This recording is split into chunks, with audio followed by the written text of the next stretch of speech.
Well, she wins this world title belt, she will get some more. From the Queen City, the WCW Women's World Champion, the phenomenal one, Moxley. So it's funny, if you remember back, because you're like, you got to be like, well, how'd she get another shot? Well, Ozzy said if Ozzy and Becky could get a shot at her title belt, at her tag team title, Universal Tag Team title belt, she would face her at Revenge. Repentia agreed, didn't have to win or lose the match, but ended up beating them in the tag team to retain her title belt, which absolutely needs here tonight, facing off against the Women's World Champion. Now, we saw last time a pretty good match, but maybe a little bit quick. Ozzy able to get in some moves very quick, then hitting Repentia with the Yellow Brick Road, ending the match. Tonight, Repentia really needs to make sure she controls this match. Make sure that she holds on and holds Ozzy back. Does not allow Ozzy to dictate how this match goes, and then maybe pull out the bloody gumdrop.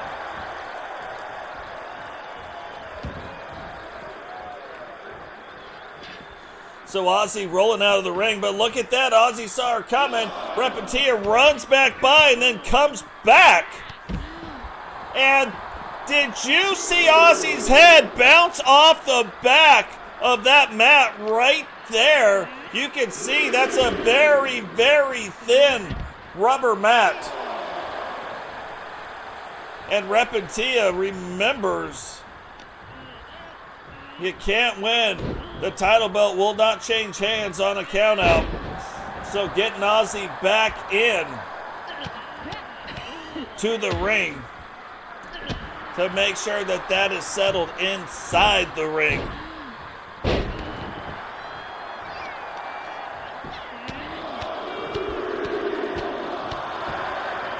And right now, Ozzy doing everything that she needs to do, delivering that elbow right to the chest, trying to get the stomp on. But as we say that, Ozzy gets it turned back around, and this is what it's going to come down to. How fast can Repentia get back in control of the match? Again, it's not about the power of the moves. It's not about this. It's about her being able to control the pacing of this match. Because with Ozzy, it is absolutely about the power. You look at the size difference, you look at the height difference of both of these women, and that starts to become a problem. What is going on, Zack Hamilton? Welcome to the stream.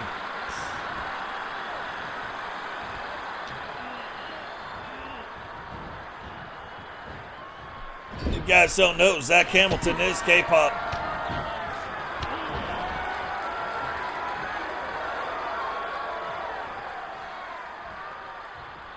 Repentia, I don't think she sees her. Ozzy, or Dr. Oz, gives her 2 feet right to the side of the head, tells her to call her in the morning, too. And Repentia able to kick out in 2, but we have seen Ozzy win off of that move, and now setting up for it. The Yellow Brick Road. You gotta believe if she can get this in, it would be it. Repentia believes it. And Repentia now turning things back around, takes it off the ropes, delivering a diving, flying lariat to stay in control. Now controlling how the match is going, but again, is she going to take it up to the top rope? We haven't seen her do it yet, but the bloody gumdrop happens off that top rope, getting her back into the ring. But Ozzy trying to get back to her feet because she realizes it as well. And Repentia looking like she's not sure which way she wants to go, and she has got to be a lot more decisive if she's going to win this match. A spinning forearm, and Repentia still able to kick out in 1.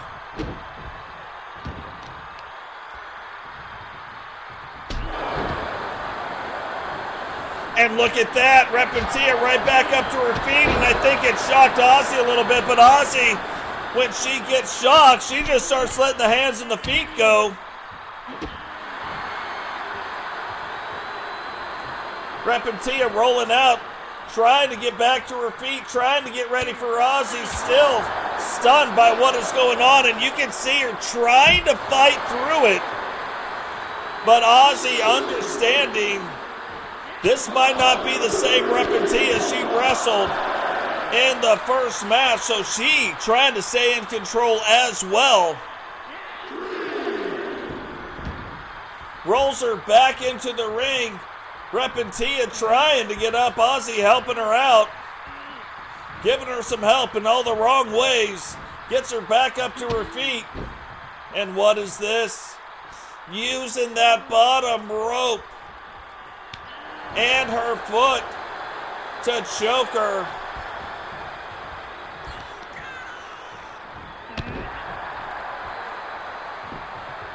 Ozzy now climbing to the top rope herself, and look at, oh! Repentia thought she got out of the way.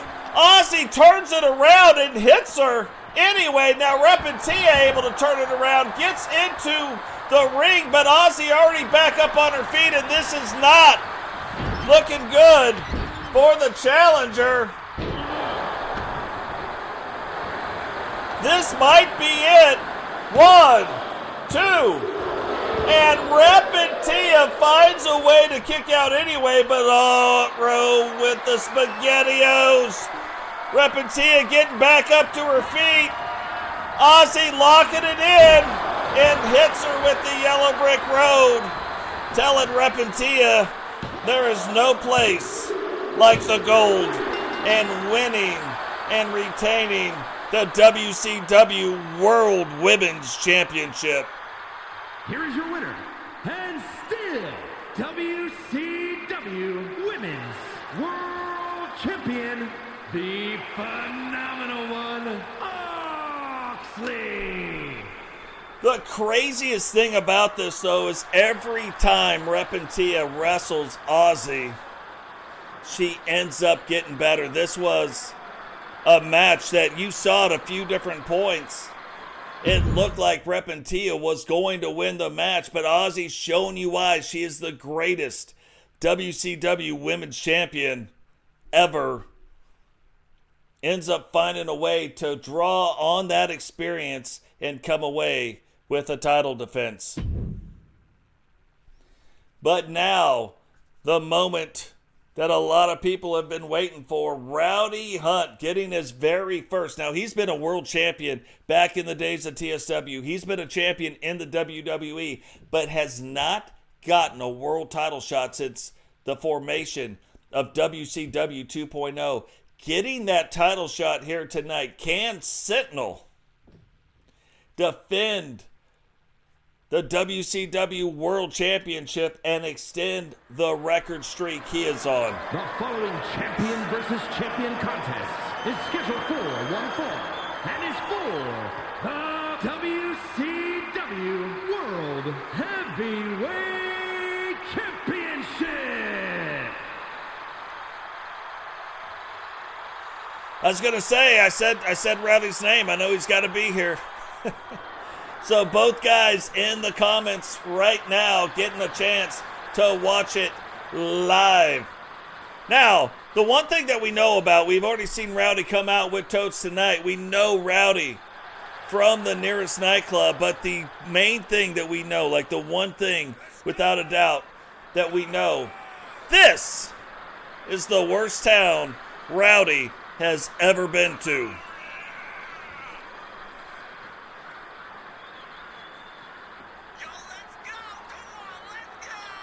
B-Fab coming out with Rowdy, has been Rowdy's manager for a little while, and what is funny about that, once B-Fab became Rowdy's manager, all of a sudden Rowdy really, like he was doing well, but then really starts taking off again in the singles division. Now him and Totes hold on to the Universal Tag Team title belts. We saw Totes earlier tonight winning the Universal, or defending the Universal $1 Million title belt. Can Rowdy, we talked about what has been going on with the Syndicate. Can Rowdy bring home another title belt for the Horsemen here tonight?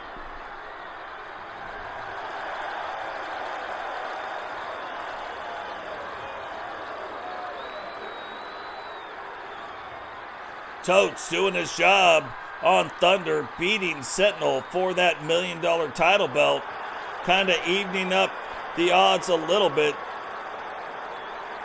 for Rowdy to get his shot here. But Sentinel on an absolutely epic run right now with the WCW World Championship belt, has defended it a record 7 times, beating people like Blaze McCoy, Digital Dogs, GC Rock, Eagle Star, Recon Delta. So kind of a who's who in WCW of title defenses.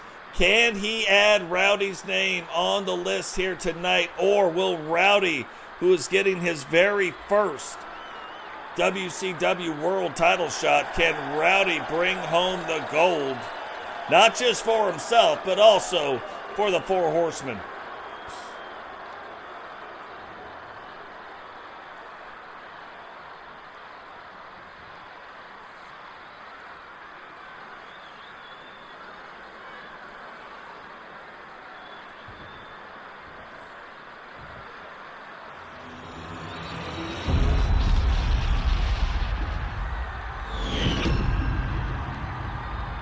Introducing the challenger from the nearest nightclub, weighing in at 306 pounds, 1/2 of the Universal World Heavyweights Tag Team Champions, Rowdy Totes.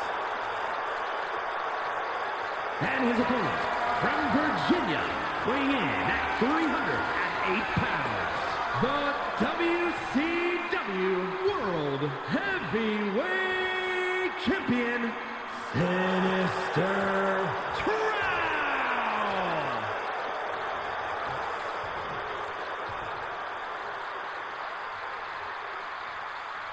So Sentinel tonight trying to extend the streak to 8.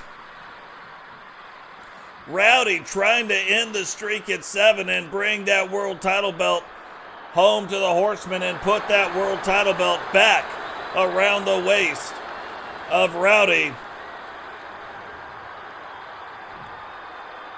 But look, at the end of the day, you got 2 really big guys getting ready to get after it right now in the ring. I told you there is only 8 super heavyweights. These are 2 of them.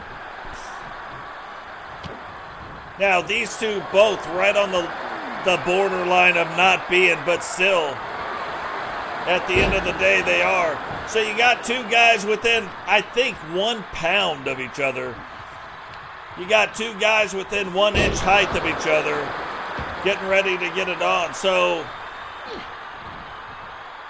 it's not going to be about size. It's not going to be about speed. Everything pretty evenly matched. So now it's going to come down to, do the managers end up playing a role in this at all?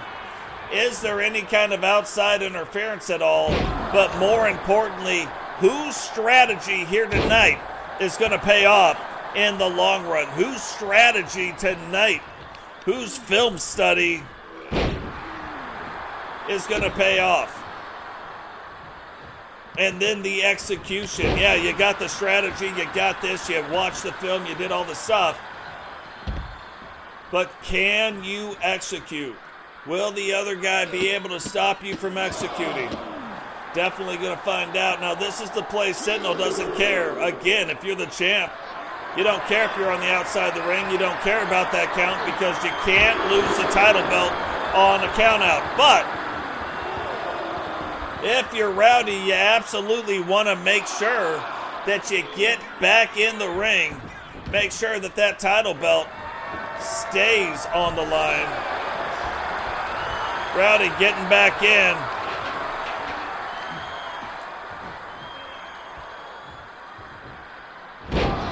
And we've seen some big moves already from Rowdy. We saw the big power bomb. Then there's that big power slam right there. And this is one of those things that he has seen the power before because he has wrestled GC Rock. He has wrestled Digital Dogs, but Rowdy with a different mentality for sure. Rowdy playing it up to the crowd, but then did it to draw Sentinel in. Sentinel, though, able to grab the leg, turn it back around, and bring Rowdy into the corner. This is where Sentinel needs to start getting the offense going, and Rowdy let him know in no uncertain terms he's not down with that. Rowdy now throwing him into the corner. Now, thought he was going to take him up to the top rope. Referee not realizing what was going on, almost got taken out as well and getting taken post to post. And that is a lot of weight right there on your back. And so then when you look at whether you get put into the Rowdy recliner or if you get put into the Rowdy's retribution move, both of those really attacking your midsection. Both of them can end your night. Rowdy now a big splash, and you can see Sentinel really getting affected, but here we go, the Rowdy retribution. Do we have a new champion? 2, 3, and the 4 horsemen looking like they had a plan. Here is your winner, and new WCW World Heavyweight Champion, Rowdy Hunt. Looking like they had a plan and executing that plan here tonight.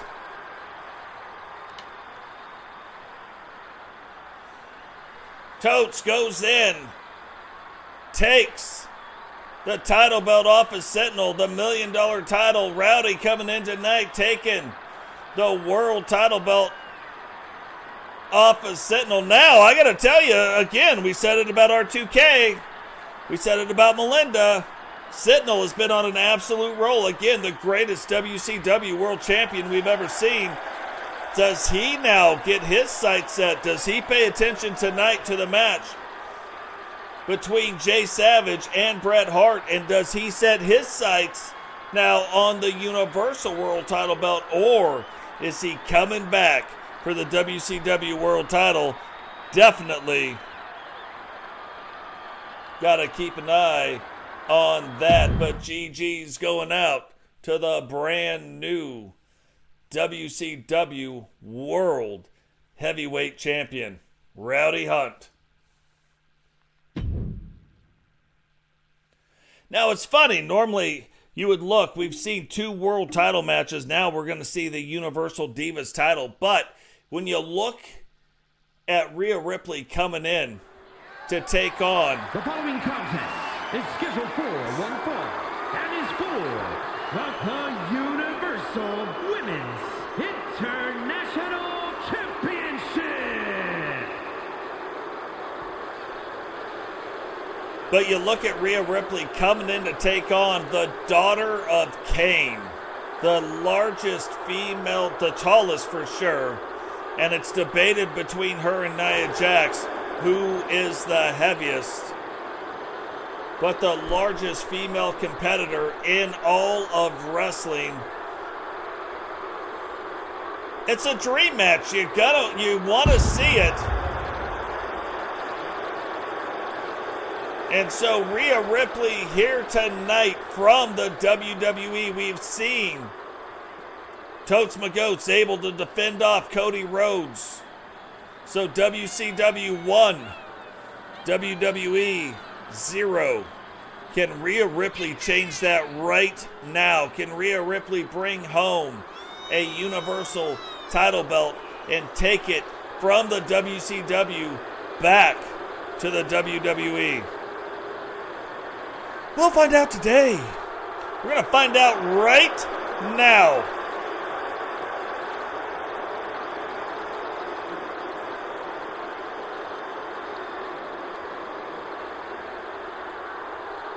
Guys, too, we always talk about dropping the like, subscribe, and sharing. Sharing's the most important, right? Sharing is caring. But if you guys want to become a member of the channel, there are 4 different memberships. All very affordable. But they're monthly memberships, and it's going to start opening your world to a bunch of new content and some member-only streams that we're going to have going on from time to time, starting as early as next year. So definitely get in there if that's something that interests you. Know that all your money goes back into the channel to bring you guys a better product. So it's all very much appreciated. And even though it doesn't say we hit our goal here tonight, we absolutely hit the goal here tonight. So we will have a content 2-hour podcast tomorrow.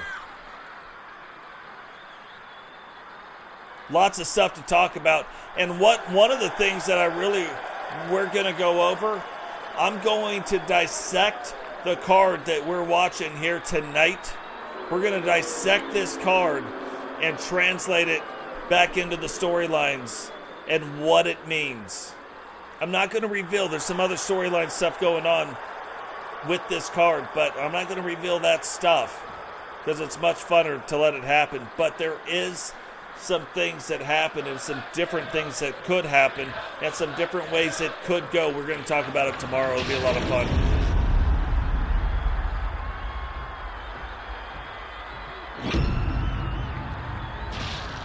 Introducing the challenger from Adelaide, Australia, Rhea Ripley. And her opponent from the pits of hell, the Universal Women's International Champion, the Destroyer, Crimson. What's funny, Spet is going out with Iffy tonight on the town. So Sped will not. Iffy will probably be here. But Sped's, no way. No way, Sped. And Sped is one of the big reasons why we're going to have it tomorrow. Sped, Digital Dogs, JP, King Sam. Sped won't even be here tomorrow. He's going to have to watch it on the rewatch, gang. Sped's head's going to be hurting. That'll be a good time. It'll be a lot of fun. So Rhea Ripley, and you know how big Rhea Ripley is, so this should really put in perspective how big Crimson is. Crimson's starting to realize, I know, that's what I'm saying. Pray for him. He needs it. What is going on, Matt Storm? The brand new WCW United States Champion. 1, 2. Finally, Matt Storm has come back to the WCW. And this is one of those matches where you look at it and you wonder, does Rhea know what she's getting herself into? Probably not. So all of a sudden, she is in, and then bam, she gets a 2 count on her. Maybe the thing that kind of wakes her up a little bit, where she's trying to turn it back around. She's trying to get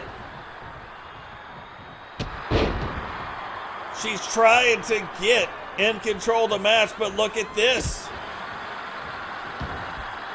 Crimson on an absolute tear, and I'm just telling you, if you are a competitor in the female division and you draw the short straw and you got to face off against Crimson, at least at this point, this is not the same Crimson. This isn't your mama's Crimson. This is an all-new Crimson, I'm telling you. Completely different attitude, but if there was anybody to try to tame Crimson, you gotta believe it's Rhea Ripley. Or Iffy. Now whipping Crimson into the ropes, and this is a smart thing. You gotta land the maneuvers, don't get me wrong, but kind of a smart thing. Trying to use those ropes, gain that momentum, make the force even more, make the brutality as Rhea Ripley likes to put it, even more. And what in the world is going on here?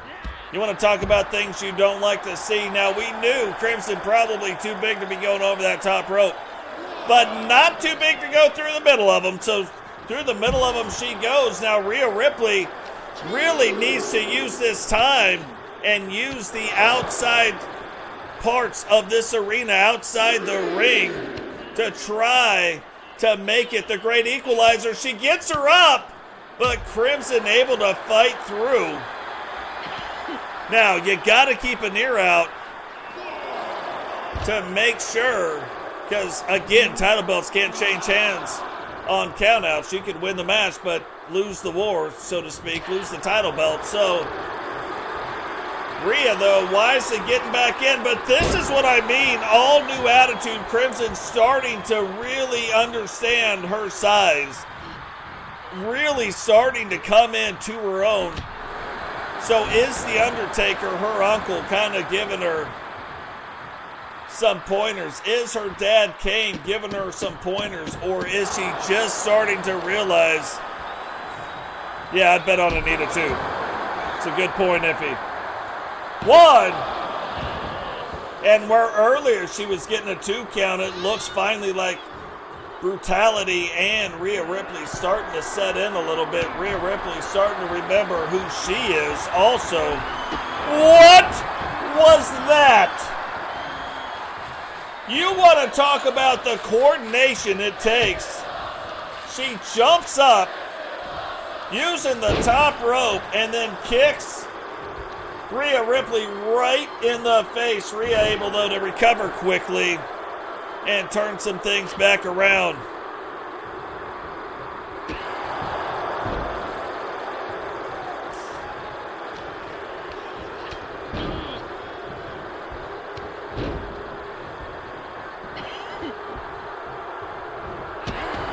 So now a big kick to the face.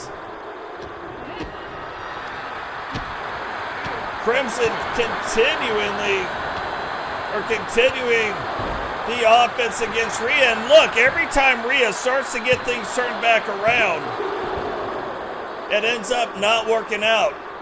Every time she does it, and this is the thing I'm talking about. Crimson absolutely starting to understand her strength, and that's a dangerous thing. Now Colin, for her finisher, grabs the throat, gets her up and back down. This might be it. Hooks the leg. 1, 2. And Rhea Ripley not just kicking out, but kicking out with some authority. And Crimson now starting to play around just a little bit, starting to see another side of her. And maybe we see this side because, again, starting to come into her own, starting to realize who she is. And that is bad news if you're in the women's division. Now Rhea Ripley showing you she can stand toe-to-toe with the best of them.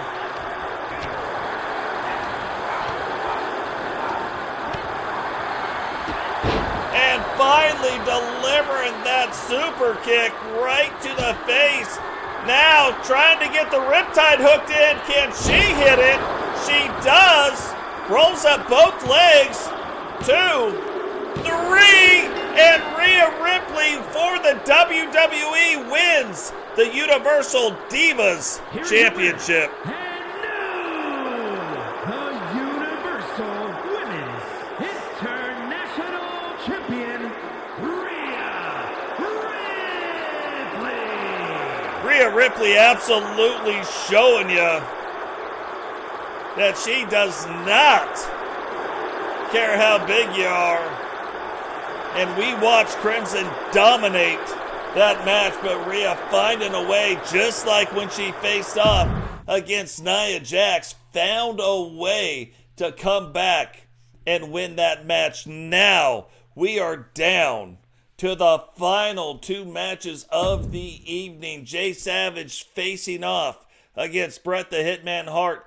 Both World Universal title belts on the line, the men and the women's. Who is going to walk away tonight as the champions? Is an elimination match and is Universal World Heavyweight Championship.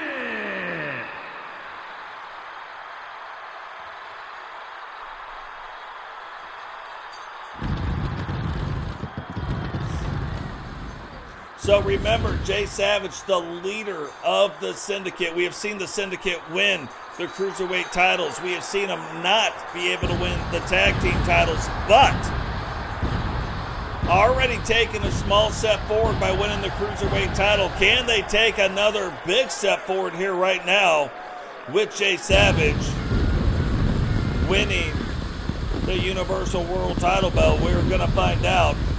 We have seen, since Bret Hart has won the Universal title, the Hart Foundation on the men's side absolutely crumble around him.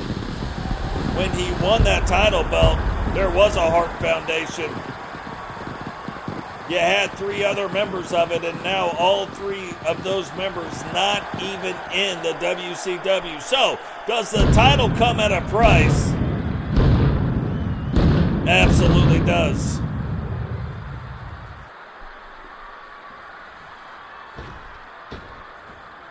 I like how you think, JP.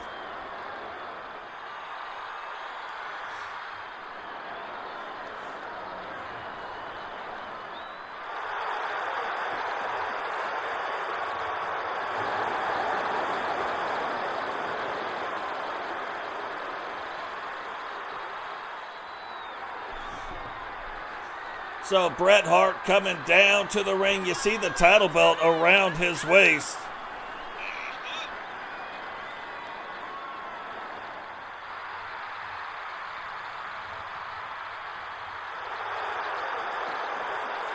You see the title belt around his waist.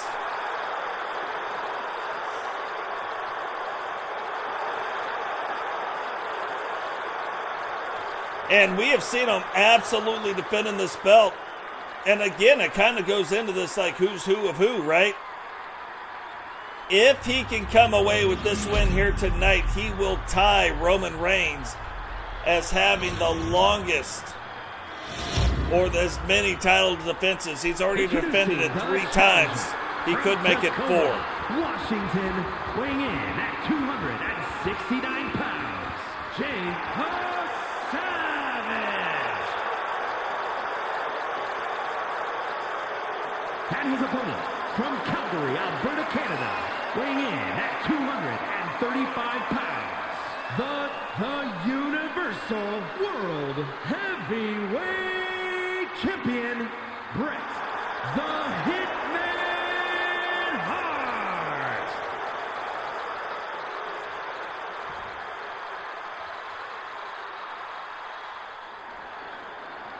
So referee now showing off that title belt, letting Jay Savage know what is on the line.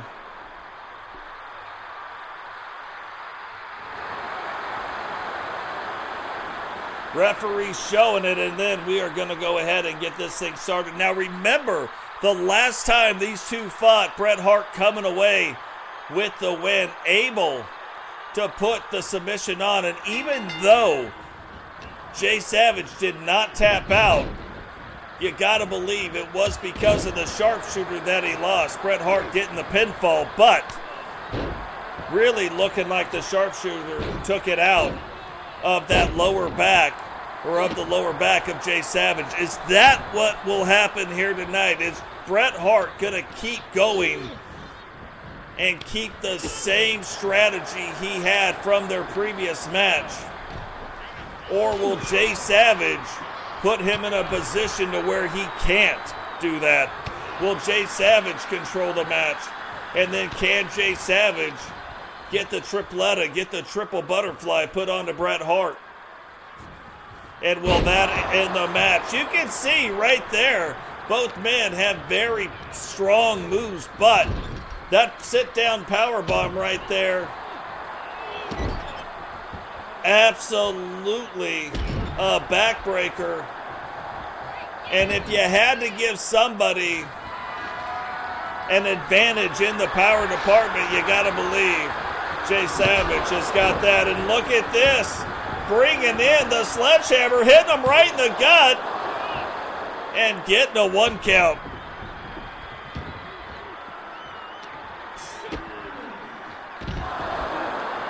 So it's funny, you kind of see maybe one of the reasons why the Syndicate having their own issues right now. Savage bringing in JP saying that's not their leader. Very interesting. But could be one of the big reasons why they're having issues right now.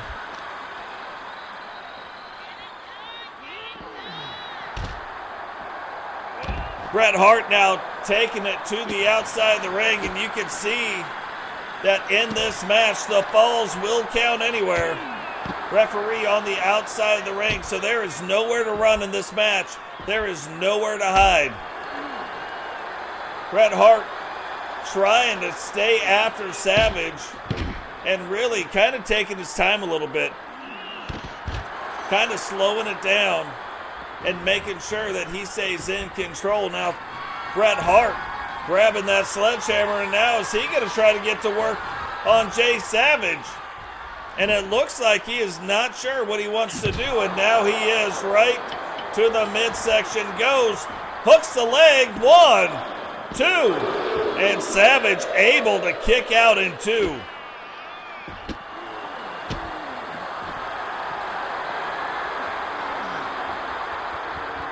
So guys, too, while we got a quick second, if you are new to the channel or you're watching and you don't have a YouTube account, it is absolutely free throughout the entire month of December.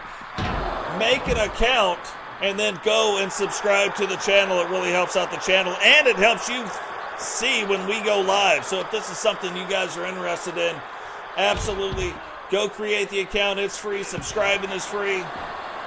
Liking the video, it's free. Sharing the video, absolutely free. So if you've got people in your life that were like, you're never going to amount to anything, you're never going to be a good sharer, you don't have it in you, prove them wrong. Create your account, subscribe to the channel, share the video to them, and then say, look at how good I am at sharing. Unless it's your mom. Don't do that to your mom. Don't be like Totes McGotes sent me, mom, and wanted me to yell and say how great of a sharer I am. I'm just going to go with your mom's right. Still create it. Just don't tell her Totes said all that stuff. And now getting a 2 count and bringing the steel chair into the equation. So we have seen the sledgehammer, we have seen the chair, and look at that. That is a suplex right on to the steel chair. Absolutely a back destroyer right there. Jay Savage continuing to go after that lower back, continuing to make sure that lower back is weakened so Bret Hart cannot put the sharpshooter on him. And then, look, dancing it up. Gonna get a little dance in while he is there. Can Savage find a way to win the biggest title in all the land, the Universal World Championship? Going back over, getting the chair. Maybe thinking Bret Hart, might need a seat, but that chair absolutely mangled. Now hooks the leg again. 2. And Bret Hart again able to kick out in 2. Whoa, went for the punch. Bret Hart hooks the leg, turns it back around. Savage turns it around, picks him up, sit down, choke slam. And thought he might have been trying to maybe put a crossface or something on, but look at this. Rut-row Raggy turning him over, sharpshooter locked in, referee right on top of the action, but Bret Hart letting him up. Now getting Savage back to his feet and throwing him down towards the referee. Goes now, hooks the leg. 2. And Savage able to kick out in 2. Not a lot of this match going on inside the ring. A lot of it happening on the outside of the ring. And here we go. Front-row SpaghettiOs, the barbed wire baseball bat out now. Savage able to get out of the way, but I think that baseball bat, those shots from that baseball bat, obviously messing up the timing of Savage.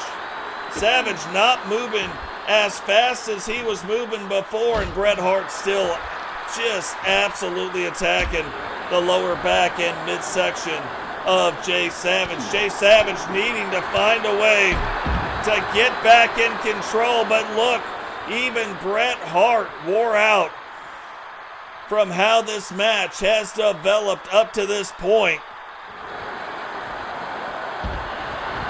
And Savage now turning it back around. Could this be? Oh, both men going for it.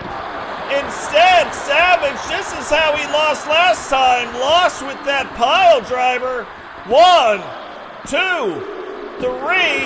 And this will be how he loses it again. But you could see right there at the end.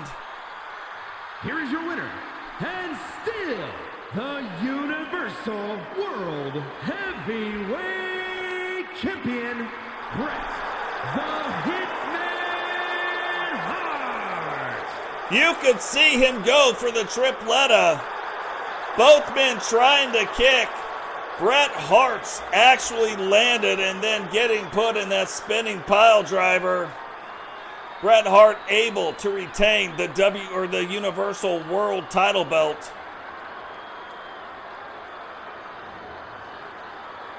And tie the record of Roman Reigns, a record number 4 times. So Roman Reigns, Bret Hart, both tied at 4 title defenses. But for Bret Hart, it's 4 and possibly counting. We'll have to see what happens. Now, coming down to the final match of the evening. Becky Lynch of the WWE and Witcher. One of the two is going to walk away the Universal Women's World Champion. And one of the two is going to break the tie between the WWE and WCW tonight. WWE's Rhea Ripley winning 1 match. Totes McGotes winning 1 for the WCW. Now, these two ladies facing off in the main event. World title belt on the line. The following champion versus champion contest is scheduled for one fall and is for the Universal Women's World Championship.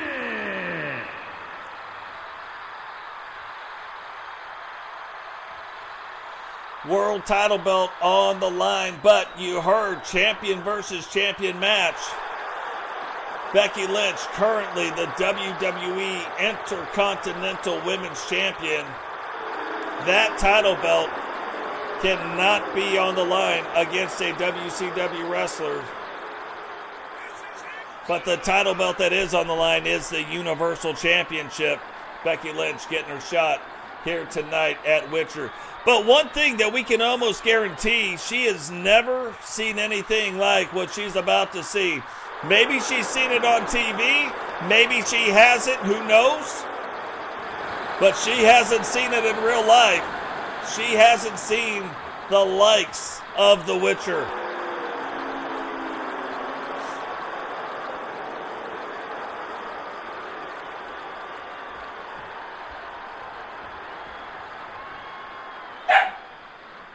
There we go. Bark Squad in effect right there.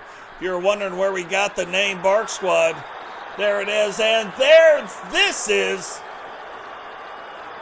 Witcher coming out. Jakai unable to do what the Queen of the Wolfpack can do. Witcher now coming back, getting a little bit more grounded, literally. And now making her way down to the ring. The current Universal Women's World Champion. And just letting the cameraman know too, like those powers could extend to the editing department.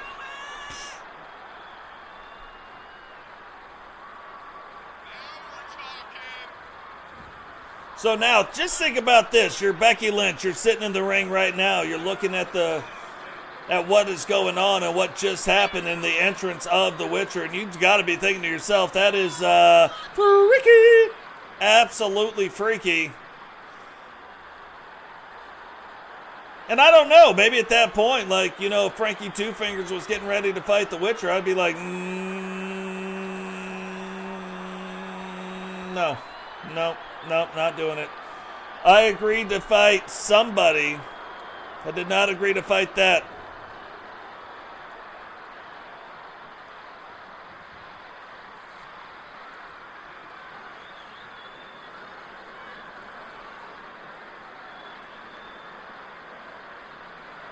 So, one of the other interesting things about,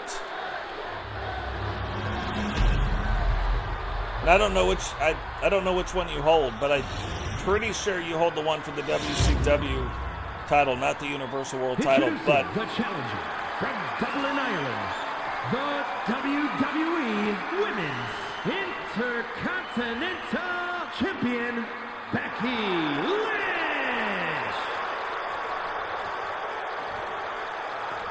And her opponent from Austin, Texas, the Universal Women's World Champion, the Superstar, Tony the Witch Cox. But what's crazy about it, in the WCW, whether it was for a Universal title or a WCW World title or a WCW Women's World title, there's only ever been one successful cash-in. How's that for a little trivia for you? Little WCW trivia. There's been multiple cash-ins, but only one successful one, and that was by Kylie Watson when she went after the WCW Women's World title against Ozzy. Ozzy defended the title, and then Kylie got in the ring, did not attack Ozzy, just handed the briefcase over, and then went on to win and became the first woman to beat Ozzy in the WCW. Absolutely crazy. But right now, Becky Lynch and the Witcher getting it on, and you can see the man taking Witcher, throwing her up, and look, it's been a couple times we haven't really got to see her use her power in the last match, so it kind of went way too fast, but you know she's got it. And if you're scouting against that, you're probably watching going, yeah, no way I'll let her do that to me. But she can do it out of nowhere. Hey, you have a great night too, Sentinel. Really thank you for stopping in and doing the thing. And don't get me wrong, it's not the last time we'll see that world title belt around your waist, I am sure. Now, unlike the last match, there is absolutely the possibility of a countout. Becky Lynch needing to get Witcher back into the ring. Referee's count already up to 5. And for the champion, Witcher, she doesn't care. There could be a countout. She'll stay out on the outside of the ring. It'll all be fine. Becky now grabbing her knees. Referee throwing out the 7. Telling Becky to get back in. Becky Lynch now back in the ring. And quick, I don't think Witcher expected that to happen. So really quickly getting Witcher over into the corner. And then using like a version of the extraction, but driving her head into that center turnbuckle pad. Then hitting her with the 2-sided leg drop. But Witcher able to get things turned back around. And if you watch Witcher, you look at her, there is a consequence to her using that power. And you can see the skin of Witcher getting more and more pale as the days go by. But Witcher winning the Universal Women's World Champion and then not even looking back, holding on to that title and defending it both against Cheyenne and then able to defend it against Cheyenne in her rematch clause match And so now getting a chance to defend it against somebody other than Cheyenne. Will she be successful here tonight? Will the WWE take 2 out of 3, or will it be the WCW?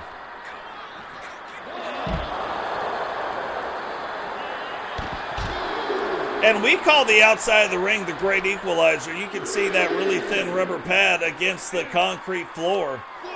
And Witcher absolutely knowing how to use it, learning some of the cutter maneuvers from the Wolfpack, from the Alpha Wolf Jakai. And look, this could be how the match ends. The referee telling Becky Lynch to get back in, but a title defense is a title defense, and it looks like Witcher will retain the Universal Women's World Championship. And still the Universal Women's World Champion, the Superstar, Tony the Witch Cox. So guys, that is going to do it for us here tonight. WCW 2, WWE 1. What a great set of matches we had here tonight. Really appreciate everything you guys do, all the support. This ran right up against our typical thing, even though we added an extra match here tonight. Really appreciate it. You guys go out, have a great weekend. We're not going to hold it up any longer. And from all of us here to all of you out there, have a great weekend. If you don't, kill Sped. And we will catch all of you in the next one. Peace.